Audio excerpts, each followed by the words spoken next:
They say divorce splits everything in half. The house, the savings, the furniture, even the memories. But what happens when one person decides to take it all?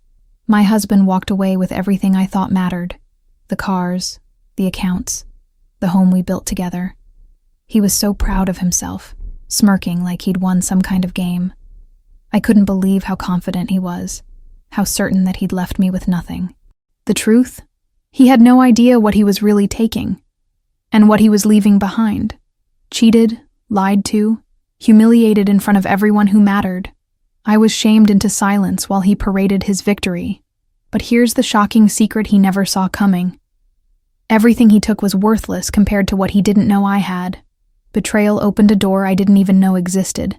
And what waited on the other side? Let's just say karma doesn't knock. It kicks the door down. What happened next exposed not just his lies, but a family conspiracy that would bring the most powerful people to their knees. And by the end, he wasn't smirking anymore. I couldn't believe what was happening. There I was, sitting at my family's Christmas dinner. 35 guests, crystal chandeliers, the whole 9 yards. And my own blood was trying to corner me like I was some kind of prey. My father had organized this gala-style event. But honey, it wasn't about celebrating the holidays. It was a trap, and I was the target. The truth hit me like a freight train when my brother slid a stack of papers across the table, right next to the roasted turkey. "Just sign it, sweetheart," my mother whispered, her smile sharp enough to cut glass. They wanted me to transfer my $3.2 million inheritance to my brother Marcus, because, according to family tradition, men are the rightful heirs. Can you imagine, in this day and age, being told your worth depends on what's between your legs? I felt humiliated, shamed in front of everyone, like my entire existence was just a placeholder until a man could take what was mine. Betrayal doesn't always come from strangers, you know. The family drama was suffocating. My aunts nodded in agreement, my cousins avoided eye contact, and my father, he just sat there at the head of the table like a king waiting for his decree to be followed. I had been backstabbed by the very people who were supposed to protect me.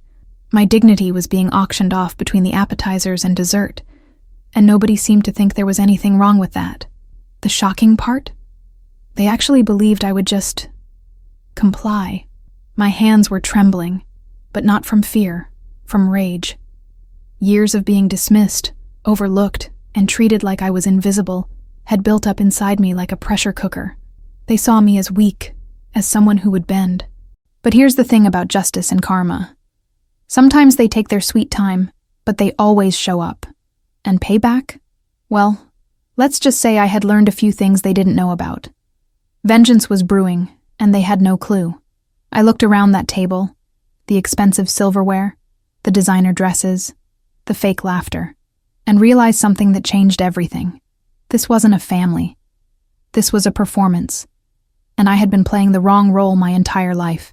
Self-worth isn't something they can take from you if you don't let them.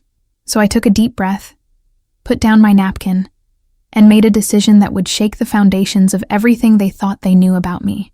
But what they didn't realize was that I had a secret life, one that would soon flip their entire world upside down. Here's the thing they never bothered to find out about me. While my family treated me like the household secretary, I was actually a senior attorney at one of Manhattan's top estate planning firms. I couldn't believe the irony, honestly.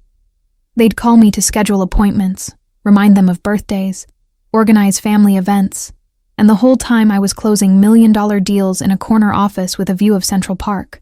The truth is, I learned early on that they would never take me seriously. So I stopped trying to prove myself to people who had already made up their minds. My life in Manhattan was everything my Boston family didn't know existed. I had built something real there. Respect, a career, a reputation that actually meant something. I was weeks away from being promoted to partner, and not a single person at that Christmas table had any clue. Shocking, right?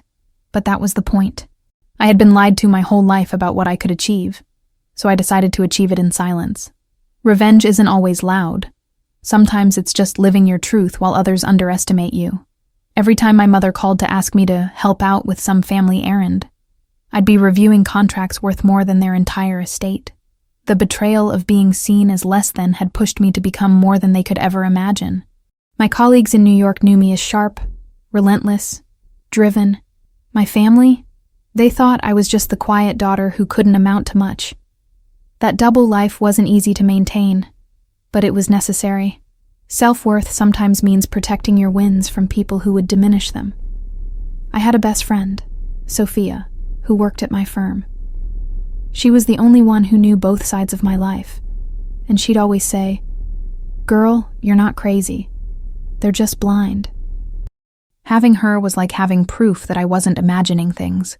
The family drama back in Boston felt like a different universe compared to my Manhattan reality. Sophia was my chosen family, the person who reminded me that dignity isn't given by bloodlines. It's built by the people who actually see you. So when they handed me those papers at Christmas dinner, demanding I give up my inheritance because I was just a woman, they had no idea who they were dealing with. Karma has a funny way of working, doesn't it? They thought they were cornering a mouse, but they were poking a lioness who had spent years preparing for exactly this moment. My grandfather was the only one who ever saw me clearly, and what he did before he died would soon prove that someone in that family understood my true worth. But I'm getting ahead of myself, because what happened next is where things really started to unravel. My grandfather Harold was the only person in that family who ever made me feel like I mattered. While everyone else saw me as invisible, he saw me, really saw me. I couldn't believe how different he was from the rest of them. He'd call me every Sunday, ask about my work, my dreams, my life in Manhattan. The truth is, he knew more about my secret career than I ever told him. Grandpa had a way of reading between the lines, of understanding what I never said out loud. He was my anchor in a sea of betrayal and family drama. In his final years, I was the one who showed up. Not my brother Marcus with his flashy car and empty promises. Not my parents with their social calendar full of galas and appearances. It was me, sitting by his bedside, holding his hand, listening to his stories about the old Cape Cod house he loved so much. That house meant everything to him. It was where he'd built his life, raised his dreams, found peace. And he noticed, you know? He noticed who was there and who wasn't. Karma keeps receipts, even when we don't realize it. What I didn't know was that Grandpa had been planning something. He'd secretly contacted an external attorney, someone completely outside the family's influence, and rewrote his entire will. The shocking part? He did it because he knew exactly what would happen after he was gone. He predicted the betrayal, the pressure, the way they'd try to strip me of everything. Self-worth was something he wanted to protect for me, even from beyond the grave. That man loved me in a way that still makes my heart ache. When the will was read, the room went dead silent. The Cape Cod estate, worth $3.2 million, was left entirely to me. Not to Marcus, the golden son. Not split among the family. Just me. My father's face turned red. My mother's jaw dropped. And my brother looked like he'd been slapped. They felt humiliated, shamed by an old man who had seen through their performance. Grandpa had written that I was the only one who showed up when it mattered. Justice served from the other side. But here's the thing about family. They don't give up easily when money is involved. The reading of that will wasn't the end of the story. It was just the beginning of their campaign against me. Vengeance was in their eyes, and they were about to launch a full-scale attack to take back what Grandpa had given me. The phone calls started immediately. The guilt trips, the manipulation. They thought pressure would break me. But they didn't know I had spent years building armor they couldn't see. What they planned next, though, was something I never could have predicted. After the will was read, my family went into full attack mode. The phone calls were relentless. My mother crying about family unity, my father demanding I do the right thing, my brother Marcus texting me at all hours about how I was tearing the family apart. I couldn't believe the audacity. They had ignored me my entire life. And now suddenly I was the villain for receiving what Grandpa willingly gave me. The truth is, they weren't upset about family. They were upset about money. Betrayal has a funny way of revealing people's true priorities. The guilt trips were masterfully crafted. I'll give them that. Grandpa was confused, they said. He didn't know what he was doing. They even tried to convince me that keeping the inheritance would dishonor his memory. Shocking, right? The man who specifically chose to leave me that house was now being painted as senile by the very people who never visited him. They lied so smoothly, so confidently, that I almost questioned my own reality. Almost. But Sophia kept reminding me, "You're not crazy. They're just desperate." Then came the documents. Legal-looking papers, drafted by the family attorney, pressuring me to sign away my rights, voluntarily. They made it seem official, inevitable, like resistance was futile. The family drama escalated to levels I never imagined. My dignity was being tested every single day, and I knew they were counting on me to crack under pressure. But here's what they didn't understand about justice. It doesn't bow to manipulation, and neither would I. Self-worth isn't negotiable no matter how many papers they wave in your face. When none of that worked, they pulled out the big guns. My father organized a formal event, a sophisticated gathering with Boston's elite, business partners, old money families, everyone who mattered in their social circle. The invitation said it was a family celebration, but I knew better. This was a trap, designed to humiliate me into submission in front of an audience.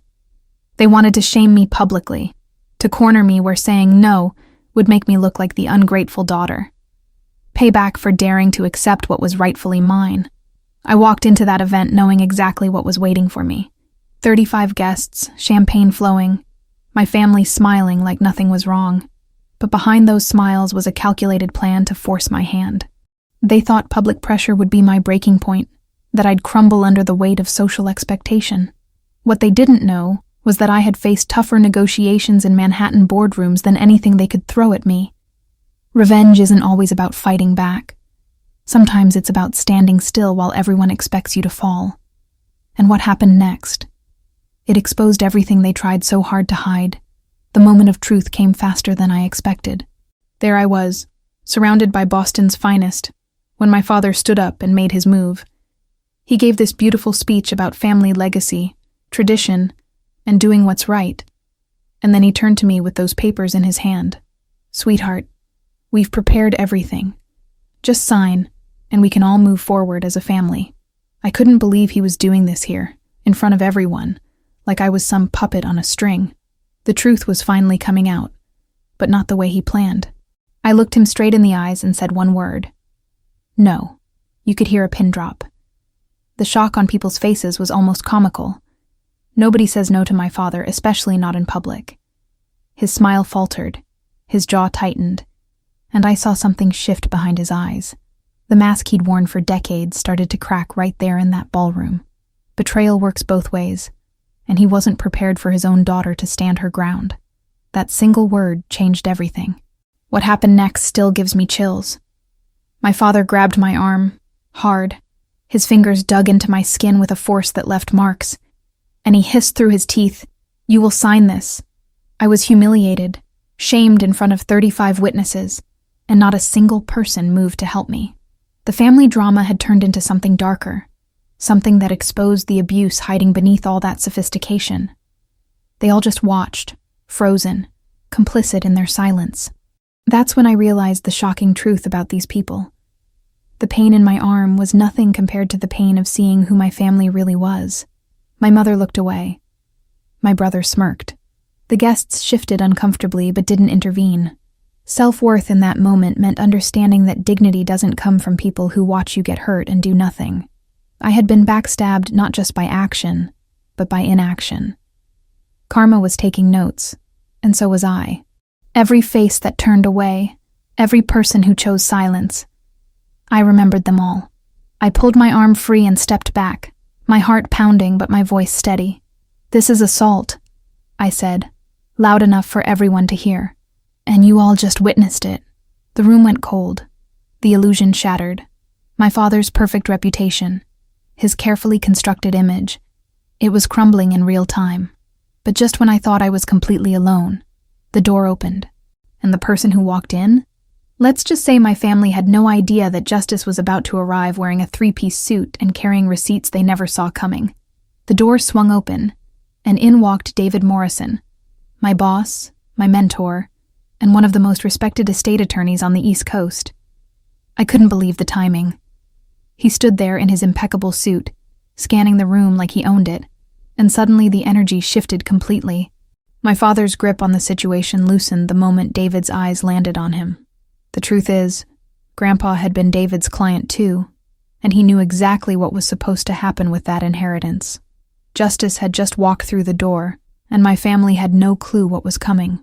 "I hope I'm not interrupting," David said, his voice calm, but carrying that unmistakable authority. "Actually, I hope I am." He walked straight toward me, positioning himself between my father and me like a shield. The guests watched in stunned silence as he turned to address the room. What I just witnessed from outside could be classified as harassment, coercion, and assault. And there are about 35 witnesses here tonight. My father's face went pale. Payback was arriving in the most unexpected package. David pulled out his phone and showed the bruise forming on my arm. "This," he said, "is documented. And so is everything else." The family drama that had been hidden behind closed doors was now exposed under the brightest spotlight. My mother tried to intervene, mumbling something about family matters. But David shut her down with a single look. Family matters become legal matters when they involve physical force and financial coercion. Betrayal was being met with something my family never anticipated: accountability. Here's the shocking part. David wasn't just there by coincidence. Grandpa had arranged it. Before he died, he'd told David about his concerns, about what the family might try to do after he was gone. So David had been watching, waiting, ready to step in if things went south. Vengeance from beyond the grave, orchestrated by the only man who ever truly protected me.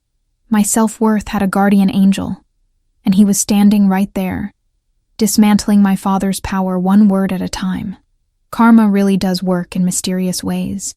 The room was buzzing with whispered conversations, shocked faces, people reconsidering everything they thought they knew about my family. My father tried to regain control, tried to laugh it off as a misunderstanding, but it was too late. The mask had fallen, and everyone had seen what was underneath. David looked at me and gave a slight nod, the kind that says, "We're just getting started." Because what he was about to reveal next, it would destroy every lie they'd ever told and expose secrets that would shake the foundations of Boston's elite. And trust me, they were not ready. David reached into his briefcase and pulled out a folder that would change everything. Since there seemed to be questions about Harold's mental state, he began, his voice cutting through the silence. "Let me clarify." He presented official medical evaluations from 3 independent physicians, all confirming that my grandfather was completely lucid when he rewrote his will. I couldn't believe how prepared he was. The truth was laid out in black and white. Grandpa knew exactly what he was doing. My family's narrative about him being confused crumbled instantly. Betrayal meets documentation, and documentation always wins. But David wasn't done. He pulled out visitation logs from the care facility, detailed records showing every single person who came to see Grandpa in his final 2 years. My name appeared over 200 times. My brother Marcus, twice. My parents, a handful of holiday visits, mostly for photo opportunities. The room gasped as the shocking reality became undeniable. They had abandoned him, and the receipts proved it. Justice isn't just about words. It's about evidence that can't be denied.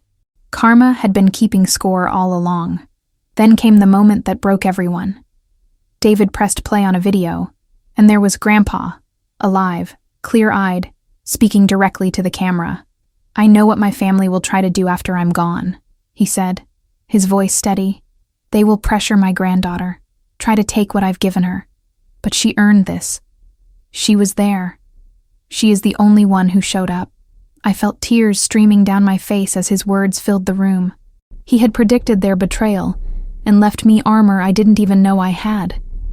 Vengeance wrapped in love. But the final blow? That's when David revealed the real reason behind the family's desperation. "Marcus Sinclair has accumulated gambling debts totaling $1.8 million, he announced. The plan was to force his sister to transfer the Cape Cod property so it could be sold to cover his losses. The humiliation on my brother's face was instant. My father looked like he'd been punched. They weren't fighting for tradition or legacy. They were trying to bail out their golden son, using my inheritance. The family drama wasn't about me at all. It was about saving themselves. And then David said the words that changed how everyone in that room saw me forever. For those who don't know, this woman you've been watching get bullied tonight is a senior attorney at one of Manhattan's most prestigious estate planning firms. She was weeks away from making partner before you dragged her into this circus. The gasps were audible. My secret life was secret no more. Self-worth doesn't need an audience, but sometimes the audience needs to see it. Reclaiming my identity in that moment felt like finally breathing after years underwater. But the fallout from these revelations? It was only just beginning. The aftermath was immediate and brutal. I watched in real time as the guests started whispering, exchanging glances, reaching for their phones. Within minutes, people began leaving, not politely excusing themselves, but practically fleeing. Business partners my father had cultivated for decades suddenly remembered urgent matters they had to attend to. The truth had spread through that ballroom like wildfire, and nobody wanted to be associated with what they'd just witnessed. Betrayal has consequences, and my family was about to learn that lesson the hard way. I couldn't believe how fast their world collapsed. By the next morning, my father's business contacts were distancing themselves publicly. Partnerships that had been in place for years were under review. The country club where my parents had held membership for 3 decades sent a formal letter suggesting they take a leave of absence. Shocking, right? The same people who had smiled and clinked glasses with them were now treating them like social pariahs. Karma doesn't always work slowly. Sometimes it moves at the speed of scandal. The family drama that they'd tried so hard to keep hidden was now the talk of Boston's elite circles. My mother couldn't show her face at her charity luncheons without being met with cold shoulders and pointed stares. My father's reputation as a family man and pillar of the community was in shambles. They had tried to use public pressure to humiliate me into submission, and now that same public was delivering justice in the form of social exile. Payback came wrapped in their own tactics, turned against them. Marcus, my brother, took the hardest fall.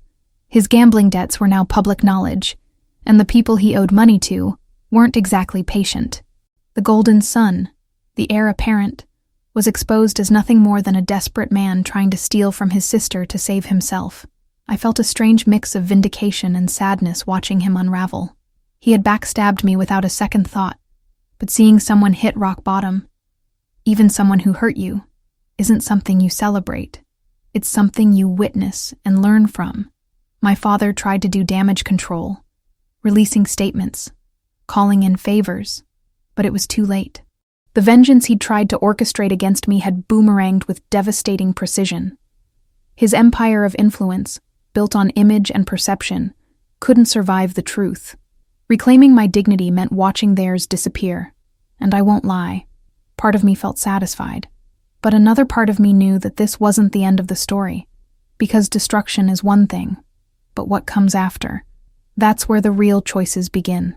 In the days that followed, I made a decision that felt both terrifying and freeing. I was done hiding. No more secret life. No more pretending to be less than I was to make others comfortable. I kept the inheritance, every single penny of it, because it was rightfully mine. Grandpa had seen my worth when no one else did, and honoring his gift meant honoring myself. The truth is, self-worth isn't something you negotiate or apologize for. It's something you protect fiercely, especially from people who never valued it in the first place. I established boundaries that my family had never seen from me before. No more emergency phone calls demanding favors. No more guilt trips disguised as family obligations. No more being the invisible daughter who shows up and gets nothing in return. I couldn't believe how liberating it felt to finally say enough. Betrayal taught me something valuable. You can't pour from an empty cup, and you definitely shouldn't pour into cups that have holes in them. Justice for myself meant putting myself first. My father, of course, tried to reach out. A few weeks after the scandal, he called me with a voice I'd never heard before. Broken, humbled, almost desperate. He wanted to apologize, to make things right, to repair what had been destroyed. But here's the thing about karma. It doesn't erase the past just because someone finally feels sorry. I listened to his words, and for the first time in my life, I didn't feel the need to comfort him or fix things. That shocked even me. Reconciliation isn't a door you can just knock on whenever it's convenient for you, I told him.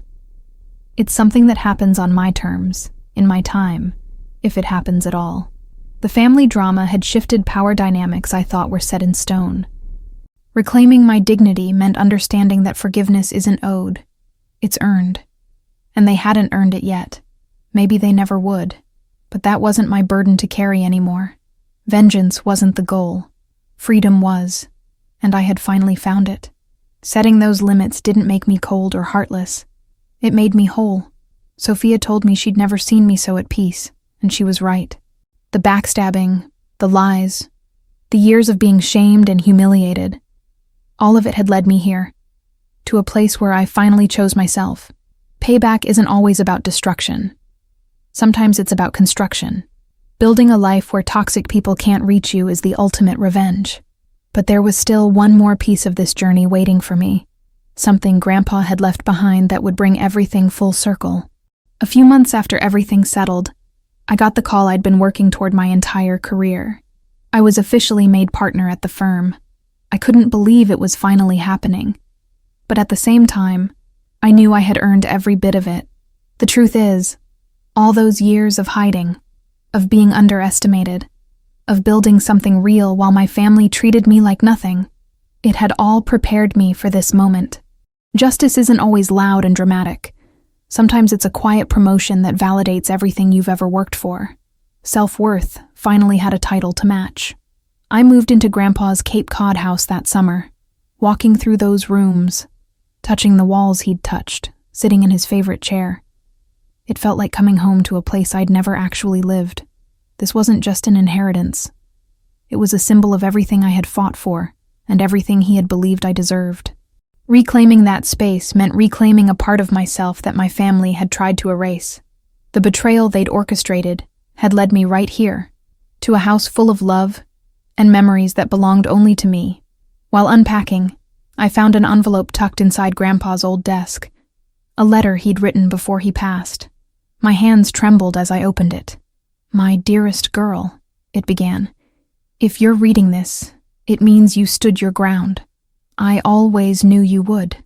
Tears streamed down my face as his words wrapped around me like a hug. He wrote about watching me grow, about seeing my strength when others saw weakness, about believing in me when the world told him not to. Karma had given me something money could never buy, proof that I was loved exactly as I am. The letter ended with words I'll carry forever. Don't spend your life trying to be seen by people who refuse to open their eyes. You were never invisible, sweetheart. They were just blind. I couldn't believe how perfectly he understood everything. The shocking clarity of his love cut through years of family drama, lies, and humiliation. Vengeance wasn't what healed me. His love was. Payback wasn't what set me free. His belief in me was. That letter became my most treasured possession, worth more than any estate or title. Looking back now, I realize I didn't lose a family. I lost the illusion that I needed to shrink myself to be accepted by them. The betrayal, the backstabbing, the public shaming, all of it stripped away a lie I'd been living. And in its place, I found myself, a senior partner, a homeowner, a woman who finally knows her worth and refuses to apologize for it. Grandpa saw it all along, and now I see it too. Dignity isn't given by bloodlines. It's forged in fire. And honey, I walked through the flames and came out golden. So there it is. My story, my scars, my survival. But here's the thing. I know I'm not the only one who's been through something like this. Family betrayal. Being backstabbed by the people who were supposed to love you unconditionally. Fighting for your dignity when everyone around you is trying to tear it down. These aren't rare experiences. They're more common than we like to admit. And that's why I need to hear from you. Have you ever been the invisible one in your family? The one who showed up, did everything right, and still got treated like you didn't matter? Have you ever had to fight for your self-worth against the very people who should have been protecting it? I want to know your story. Drop a comment below and tell me. What's the moment you finally said enough? When did you stop shrinking yourself to fit into spaces that were never meant to hold you? And here's the real question that keeps me up at night.